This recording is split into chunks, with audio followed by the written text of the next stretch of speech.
Welcome to the Stronger Together home workout series being brought to you by the Massey Wellbeing Committee. I'm Jason Thompson, your certified trainer. Let's get ready to go. Today we're going to start with legs. We have some basic movements and I'm going to explain how you can change those movements and modify them for someone who's more seasoned or is accustomed being in the gym. The first movement is going to be squats. All you're going to need is yourself, a comfortable, sturdy pair of shoes if you opt into that, or you can do it barefoot. We're going to use some simple things you have at home to modify this. If you have kids, you can bring out their backpack. If you have 5-gallon water bottles at home, bring those out. We're going to get started in a couple seconds, so let's get ready to go. First thing we're going to do is set up your stuff. So over here we have two of the smaller Massey bags, and in it we just have your normal stuff. Peas and carrots, baked beans, whatever you want. All that's important is that you use the same amount of tins in each bag, and hopefully you have the same tins in one bag as you'll have in the other. That way the weight is evenly distributed. Apart from that, you could opt for your school bag, normal school bag. Your daughter's son is at home, obviously they have no school. Fill the bag up with either books, you could use their books, or you can use the same tins and just transfer them over if you want. For squats, what you want to do is make sure that your feet are just about hip width apart. You're going to brace yourself by breathing in, drawing your navel inwards, tightening up that abdominal section, and all you're going to do is sit down, keeping your chest up. So if you have somebody that you can use, put them in front of you and just focus on them. So you're just going to sit back and come up. Really, really simple exercise. So let's go. We're going to try about 3 to 4 reps just to make sure we know what we're doing, work out any kinks that are involved. So make sure again, feet apart, and we're going to breathe, sit back. So that's 1, 2, 3, 4, 5. Really simple.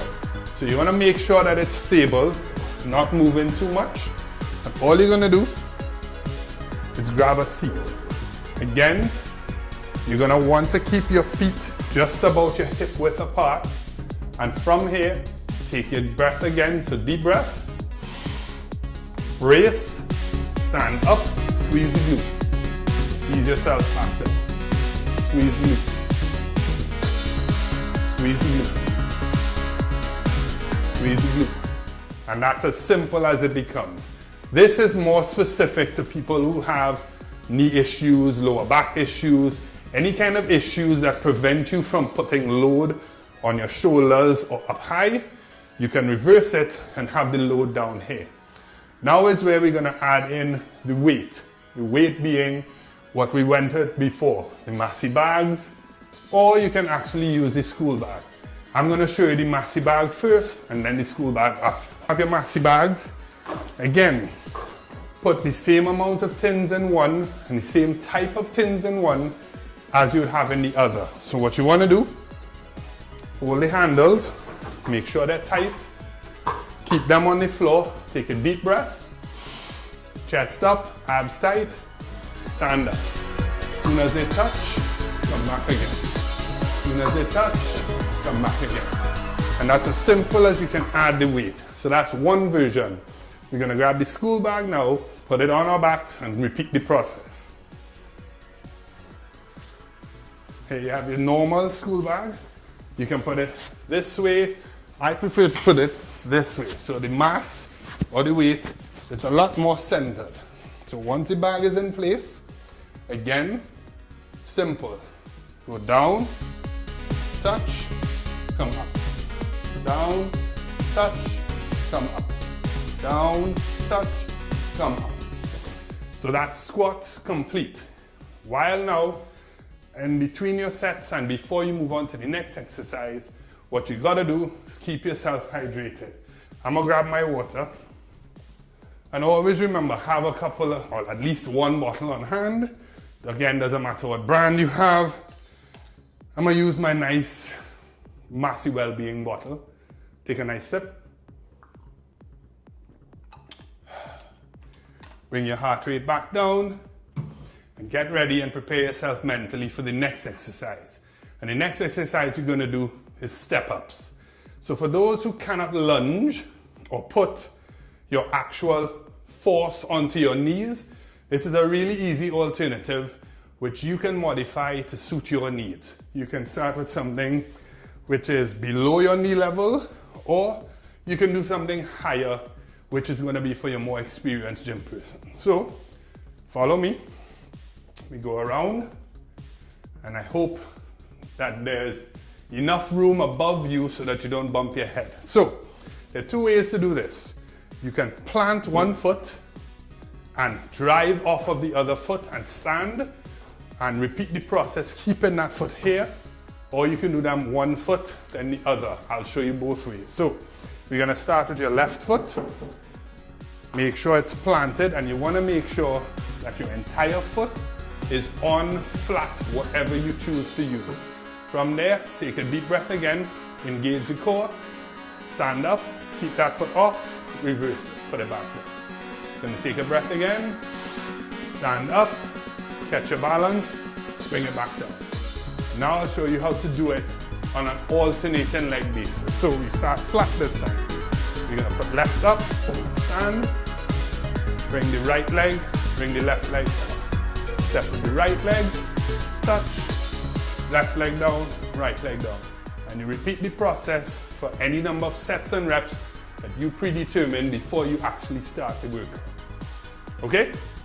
Now we're going on to the third exercise, which is called hamstring glute raises. And this is where most women excel, but fellas, you'll need to work on this too to keep your hips as mobile as possible. You have strong hamstrings, which is where the power comes from, both your hamstring and your glute, but the quad is what everybody sees. So let's not neglect the back and only focus on the front. Plant your table, and what you want to do is lie down flat on the floor with the palms of your hands on the floor.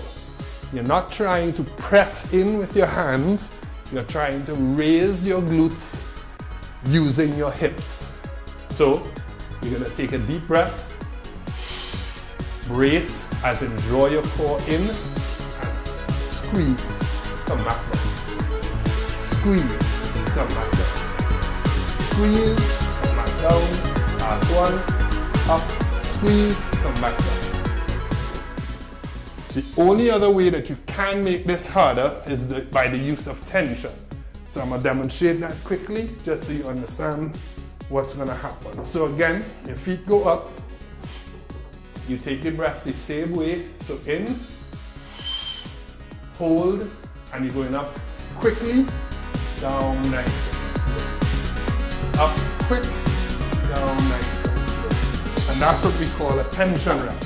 At the top of the tension rep, you can squeeze and hold that position for 1-2 seconds, then come back down. The last one, which is an alternative, or what we call a finisher workout, is of course your calves. So for a lot of ladies, they're always on their feet in high heels. They're gonna have some really nice legs. But to make sure those legs are not just visibly nice, but functionally strong, you wanna do some calf raises. So again, turn sideways, doesn't matter what you do. If you have really good balance, you can do this without the aid of a wall. If you're like me, who has had bum, ankle surgery, etc., you may want to opt for something just to brace yourself with so that you don't fall. So again, breathing and bracing is important. So breathe, draw your stomach in, or as ladies would say, suck it in, hands on hips, and just raise, and just raise, raise, raise. You might want to do 20 reps per set, doesn't matter. That's up to you. If you want to make this a challenge, again, we have the school bag, we have the Massey bags with the supplies. Put that on your back, hold it in your hands, and continue the calf raises. And that's it for legs. Until the next one, keep practicing. I'll see you tomorrow, where we focus on your core and we get some biceps and triceps into the mix. Till then, it's Jason Thompson. Thanks to Massey Wellbeing Committee, and I'll see you again tomorrow.